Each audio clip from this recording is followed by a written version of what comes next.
Hey guys, how's it going? It's Brendan here with Goob's Outdoors and Adventures. And Emily, I'm behind the camera this time. It's really bright though right now, but I'm behind the camera. Alright, so I'm gonna let her pick up her wallet. So we are up here at a location that we're going to go over some like history that we know of that we can go over. I don't know very much history of this. I know kind of some history, but not very much, so I'm gonna look stupid probably, but it's fine. So as you can tell from behind me, there's a building there,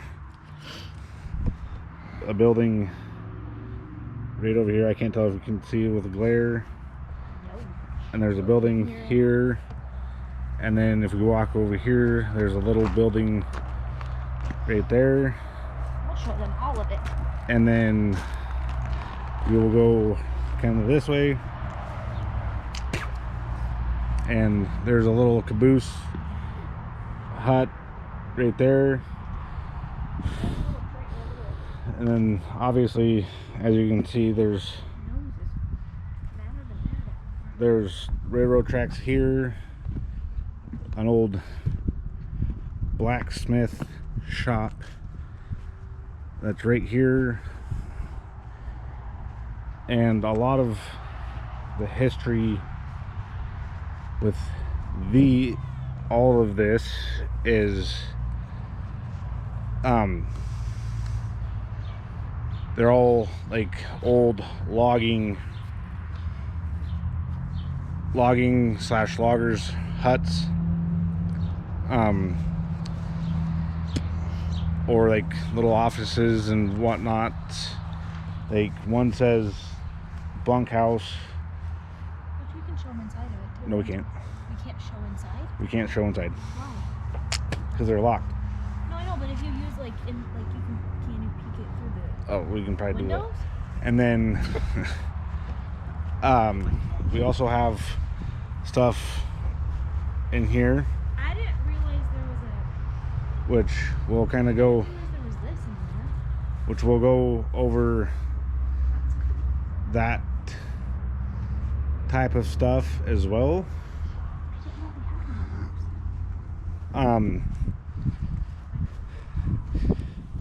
So she's kind of all over the place. I like coming to these kind of things. You can't see me.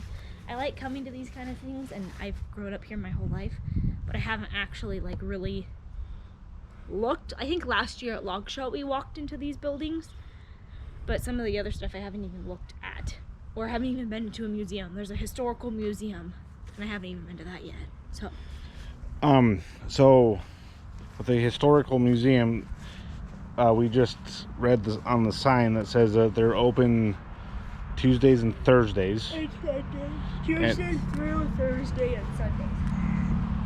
And whatnot. So like I was saying earlier, this one says bunkhouse on it, and then I'll try to get up here and kind of, I don't know how well you guys will be able to see inside,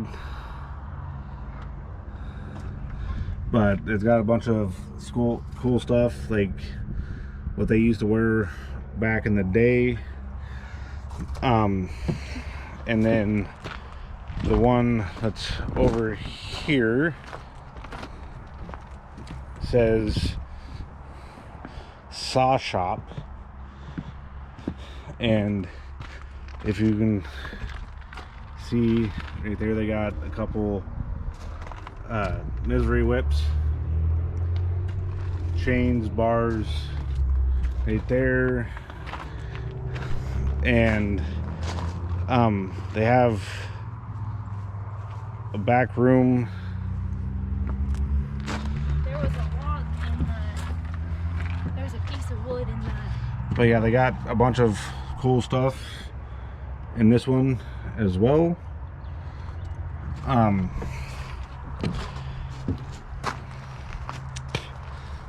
And That's a cool thing.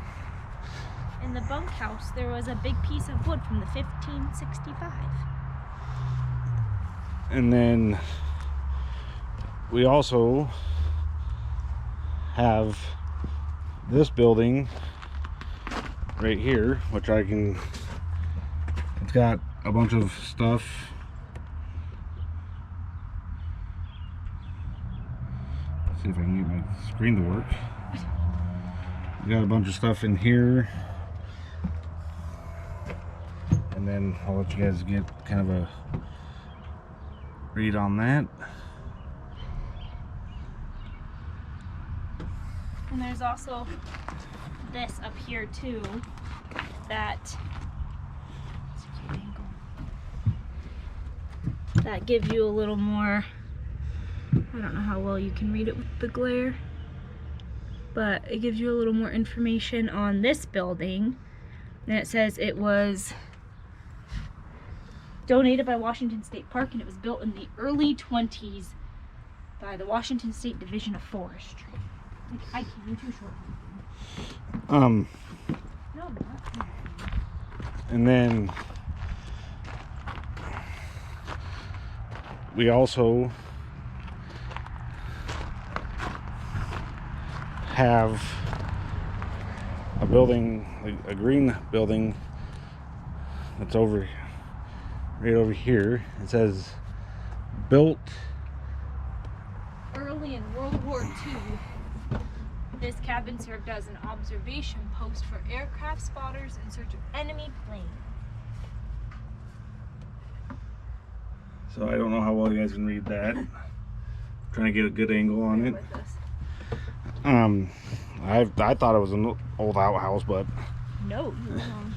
This place has a lot of logging history. Not just logging, but just history in general.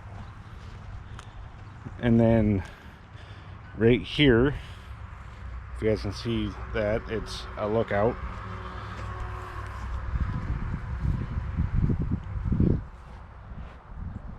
There we go. It's a fire. Is it a fire lookout? Well, or just a lookout? Show them this. I just wanted to get a good view of it. I'm so bright out here. But this is a huge So it says Pinnacle Peak Lookout. And the elevation of the Pinnacle Peak Lookout is 1,801 feet. Oh, sorry guys, my arm's getting tired. It was added in 1942 during World War II. It was part of the aircraft warning system until it was declared to close to the Enumclaw Post, and it was replaced in the 1950s. So that's just a little bit, but there's a whole bunch of information. You can take it out here. So this way you guys can kind of get a little bit more read on the depth. And by the 1960s, 800 lookouts in Washington, Oregon were being phased out or replaced with reports gone from the area. The towers on Grass Mountain, Carbon Ridge, Point McDonald, and Bearhead, Montana. And then I will take you guys up. Oh, you can take them up? Yeah. There's nothing blocking us. So bear with me. I'm a bit of afraid of heights, but I can't take them up. I'm already halfway up. You want to tell me what's in there? Why don't you come up here? So we have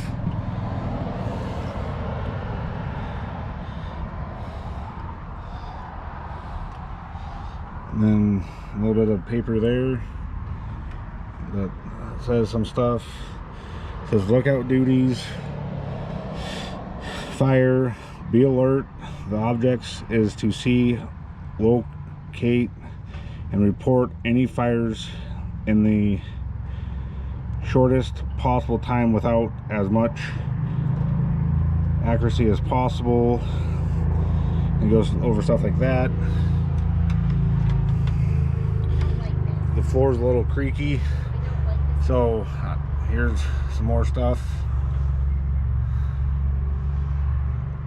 I'm gonna read about it, and like I said, it's got a little stove and some other cool little amenities for people that come up here to stay. And the floor up here is a little creaky, so I am not. Just getting halfway. I'm like, ah. Okay, so the floor is a little too creaky for me. Otherwise, I'd walk you guys around. Creepy? Is it creaky? That creaky? Well, when you're 200, when you're 260 pounds, it's not. I'm gonna just look in and then come down to like how high this is right now. And then, Don't laugh at me. like I said, here's more of parts of the railroad stuff. I'm gonna take you guys over to the shade so I can see without glaring, even though that I have sunglasses on.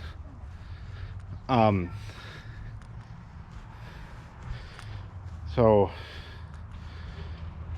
it's like she said earlier, you know, we live in a town called Buckley. Every year, the last weekend of June, we have a thing called the Buckley Log Show. Okay, so we are back. So I'll let you guys. It says Vulcan Yarder or Steam Donkey, which is what this is right here. Excuse me, guys. And it says a steam donkey used huge amounts of water and fuel like wood or oil, which stored in tanks mounted on back of the skids. It monitored the steam pressure gauges and water level while the firemen kept the firebox stoked to heat the water in the upright boiler. and Sorry guys, I am not sick, by the way. she's just got really bad allergies. Horrible allergies. I sneezed by like 5 times within this whole time that the camera was off. So my allergies are kicking my booty. So I don't know how well you guys are going to read that. I can read a little bit. If you want me to. But we'll kind of show you kind of what it is.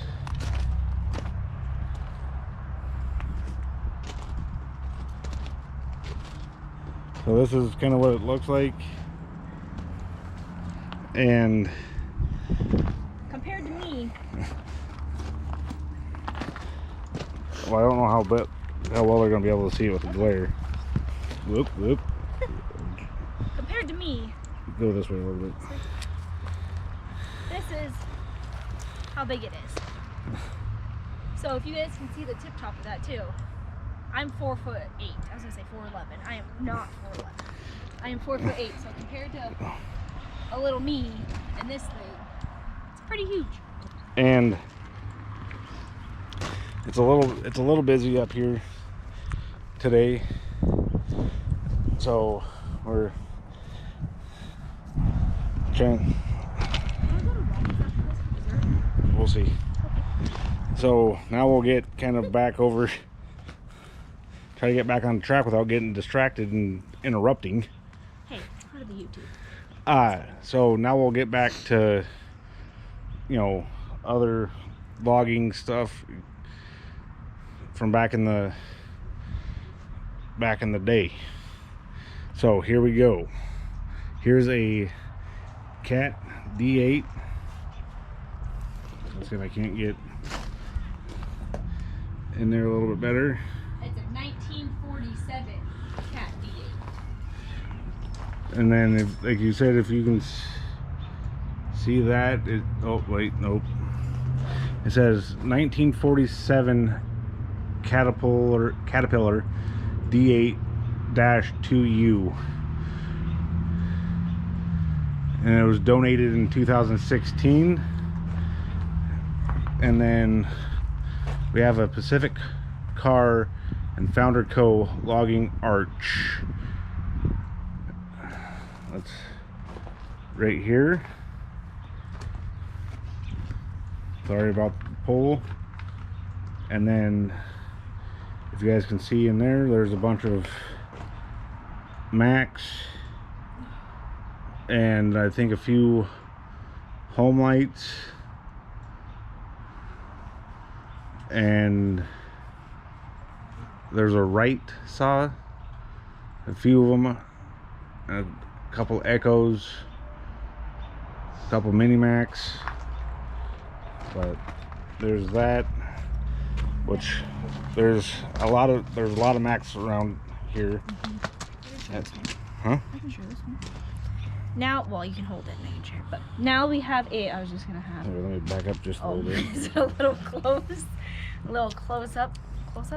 So now we're at a huge, or not huge, but like a big log structure, and it said it's the Kirtley Historic Log Structure. It was named after Jeremy Stilley. He was an Ohio carpenter and farmer. He came to Fort Steilacoom in 1862, and let's see what else. This was used as part of his homestead back in the 1800s. And yeah. It says Kirtley's family remembers the building in an old orchard behind the house being used for pigs and cows. So it's a big structure from the 1862, which is kind of cool to see that like a log structure is still standing in this form from that long ago. I kind of want to see what it looks like inside, but yeah, I can't. And then we walk down a little bit further.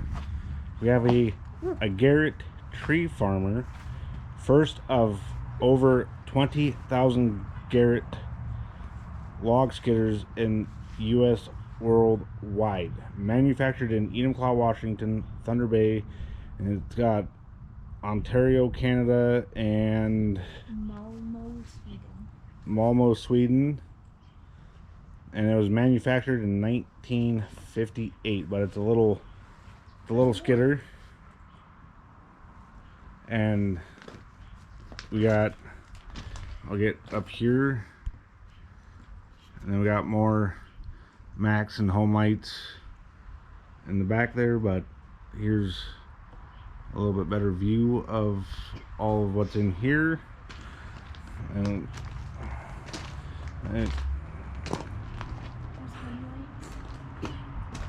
I don't think they got any. There's a Mac over here.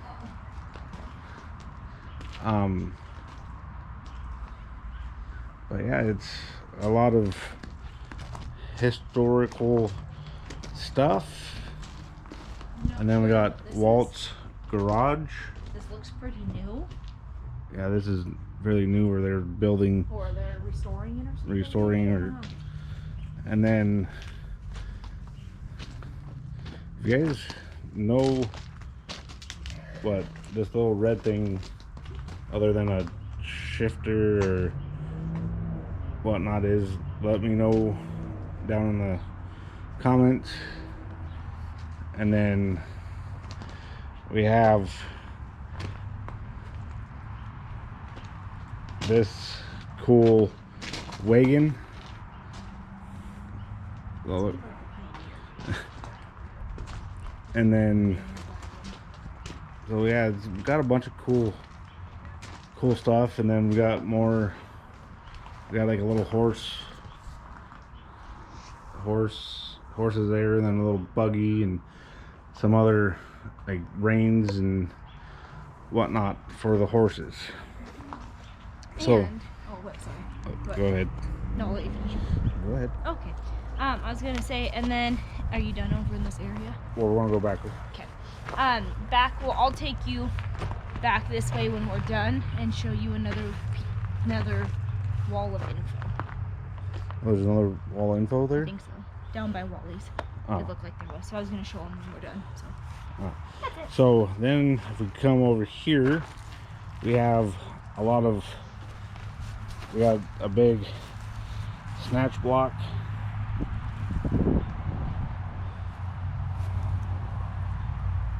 almost looks like some of the yarder and whatnot, and more big wheels and some tillers, and then yeah, so it's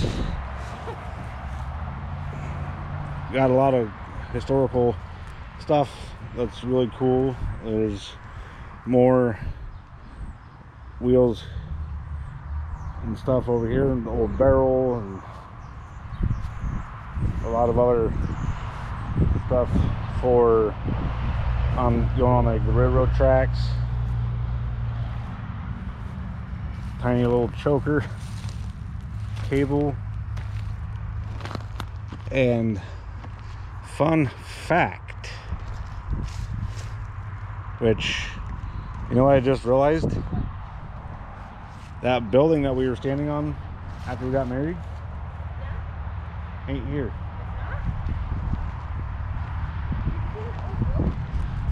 That's an old cable. It's not here anymore. So the building right here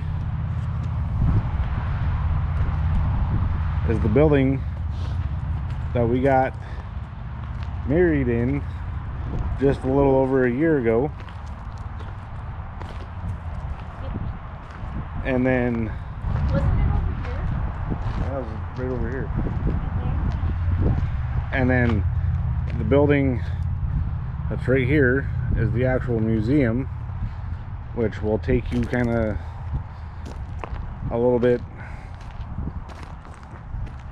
around. There's a nice truck right there. But yeah, we literally got married right here.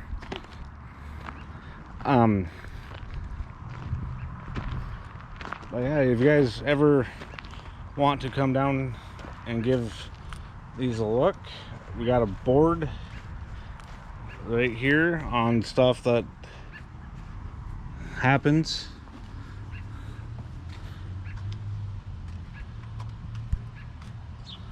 So here's the hours of the museum and other cool pictures that go along with it. And then if you guys want to do more research, there's more a website that you can go to and get more information on. And or if you guys want to come see it and you guys are local or want to make the trip out wherever you're from, these buildings are usually open during log show weekend, and